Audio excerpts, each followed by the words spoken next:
Hi, I'm Tyler Dawson. I'm the deputy editor of the editorial pages at the Ottawa Citizen, and this is Kady O'Malley. She writes about politics. And we're here to talk about assisted dying and sort of this fight that's emerging between the House of Commons and the Senate. Yeah, this week we saw the Senate finally wrap up its consideration of the bill, which, as you know, resulted in some pretty significant changes, most notably removing the eligibility criteria that would require death to be reasonably foreseeable. That is apparently quite a sticking point for the government. The bill is now back in the House of Commons, and they're debating whether or not to unamend the bill, basically, and put it back to how it was. It sounds like that's what the government wants to do. We'll see what the House of Commons ends up doing, and either way, the bill is probably headed back to the Senate when that's done. And part of what makes this interesting, I think, is that you have this unelected Senate, some would say unaccountable Senate.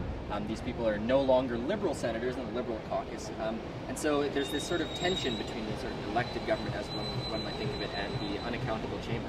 Well, the Constitution has always sort of, I think, almost encouraged the notion of there being some tension between the Senate and the government of the day, as it does the House of Commons and the government of the day. The Senate was never supposed to be just a, rubber stamp machine. It wasn't supposed to be an echo chamber. It was supposed to be a chamber of sober second thought. And I think that if you look at the debate and the discussion they've had on this issue, they're taking that role very seriously. I'm sure it is very frustrating if you're in government and you have, these people in another place making changes to your bills, but that's reality. That's the Constitution, and that was the case even before the Liberals set their senators free.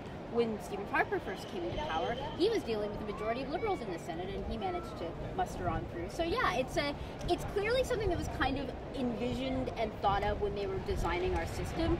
That's why it shouldn't be looked as an unintended consequence, but more of a feature. Right. And as I understand it, on Thursday, 5 of the 7 amendments the Senate had suggested were passed by the House of Commons, and so it's the sort of big 2 that are left.